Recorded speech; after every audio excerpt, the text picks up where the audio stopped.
everyone, in today's tutorial I'm going to look at color pencil techniques and the best way to get the most out of your color pencil. So the very first technique I'm going to teach you is light pressure.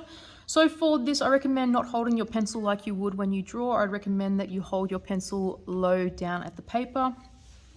And the instruction for this is use light pencil pressure to fill in the square. So as you can see, I've got very light pressure. I'm very lightly running the pencil over the page. Now you can see, because I've held my pencil low down on the page, I can get a really nice, clean, quick layer of color. Now if you do get some of those pencil lines, I recommend that you go in the opposite direction really lightly, and that will help minimize the amount of lines that you get from your pencil.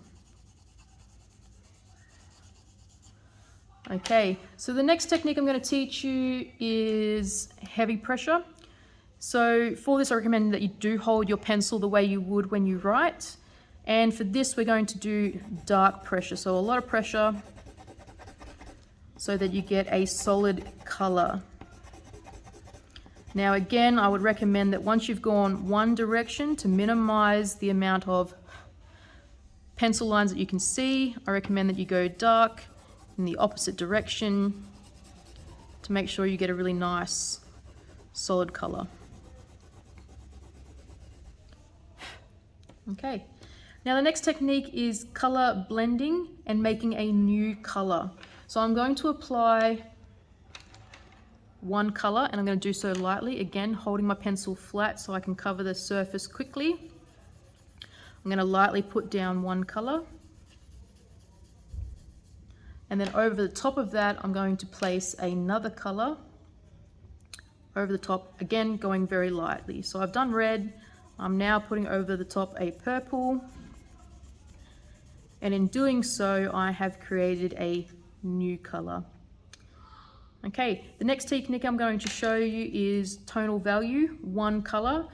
So I'm going to show you this technique. I recommend that you start firmly and then go light. So I'm going to start with a nice firm pressure.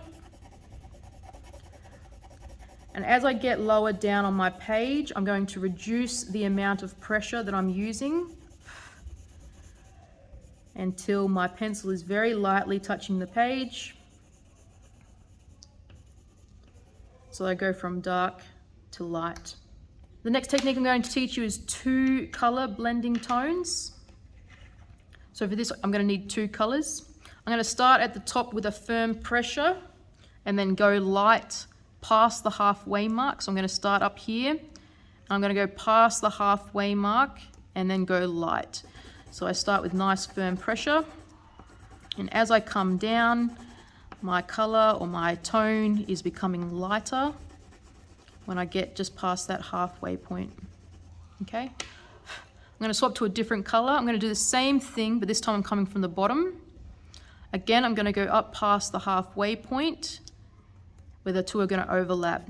So start with lots of pressure, and as you come down, you're reducing the amount of pressure you have, and then they overlap in the middle.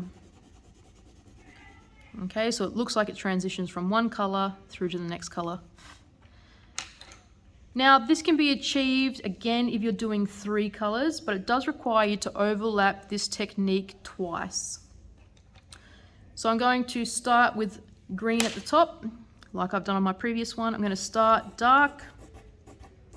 Now I need to stop this lower down than I did previously, so I'm only going to go just past the third, dark to light. I'll do the same from the bottom, just slightly third of the way up, start dark, and then go light. Now I'm going to choose my third color, and it's going to overlap both of those colors.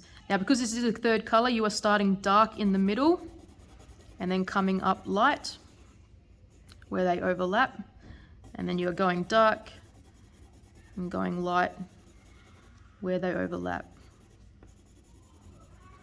And then you have three color blends, one through to the other. Okay, now we're going to look at a tint. Now a tint is where you go over the color with a white. This is not very achievable with the pencils that I have, but better quality pencils like Prismacolors are better. So what I would recommend is that you lightly color that square with the color you are choosing. For this, I'm doing a green. Again, I'm going to go in two directions to minimize the look of the color lines. So having the tone without the pencil color. You then go over that with a white. With my quality pencils, it's very hard to see this. If you had better quality pencils, this effect or technique would be quite noticeable. But essentially a tint is a color with white. Now for the next one, we're looking at shade. So shade is a color with black. So I'm going to use red for this example. So I'm going to lightly go over with the red. Consistent pressure is always best. I'm going to go the opposite direction to minimize seeing lines with my colors. And then I'm going to go over the top with a black. And I recommend for this activity, the first time you do it, start light and then go heavier as you require with your technique on whatever project you're working on. I'm going to go in both directions to minimize seeing any lines from my pencils. And I've created a shade. Now you can, if you are a person that likes using smudge sticks, you could smudge that to make that color blend a little bit more smoother as well. Okay, so once you've gone through those techniques, and there are more than just these, but these are great to start with, it's good to apply those techniques on some shapes as a practice before you get to your own coloring in worksheet or your own artwork that you're going to apply these techniques in. So for the first example, I recommend just using one color and shading that tone around the outer edges of your object. So I'm going to start dark around the edge of my square. I'm applying firm pressure. And as I get into the middle, I'm going lighter. Now, if you continue that around the edge of your shape or object, you dark, and then coming in light. So you can see that this corner is starting to stay in the same tonal values. So dark, and then coming out light. Dark, and then coming in light. So the aim is that as you go around these corners, the tonal value should continue to be the same tone all the way around. Now let's apply that concept to a circle, but this time we're going to use two colors. So as you come in, you're going to transition to a different color. So for this task, I'm going to start with purple. Now, whenever you're doing an object, it's best to follow your tone with the shape of your object. So as you come around, you are curving that line. So I'm starting dark on my edge, and then I'm bringing it around lighter. Okay, same concept here. I'm blending over my two colors, so I want to start dark, bring it up to light, and then swap to your next color. So in the middle, it's going to be dark, and as I come out from the middle, it's going to be lighter where it overlaps with the next color. Now, for the purpose of this activity, because of where I'm sitting, I can't move my paper around to get the whole shape, but I would highly recommend that if you're doing any of these techniques, take advantage of the fact that you can move your paper or your painting to whatever angle you need to in order to get access to it.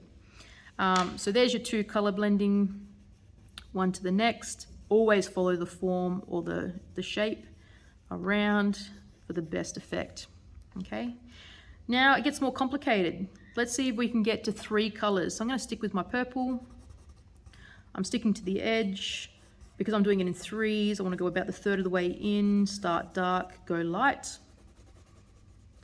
Start dark, go in, go light. Start dark, go light.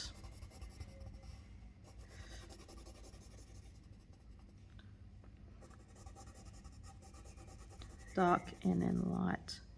Let's swap to a different color. So I'm going to go dark and then bring it in light where it overlaps.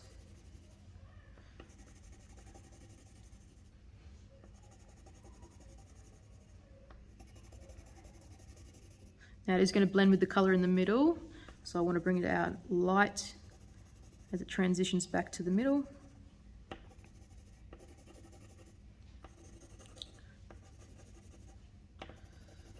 It's all about that pressure. And then right in the middle I'm going to do my third colour. So right in the middle I've got dark, and then it overlaps that lighter colour of the red.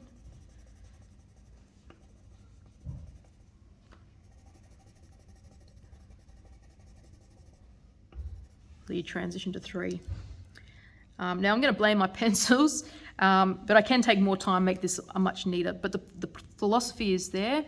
It's all about practicing those techniques of dark to light pressure and overlaying or overlapping those colours to create a colour blend. Try it out, see how you go, and let me know. What other techniques are there when it comes to using colour pencils? Good luck.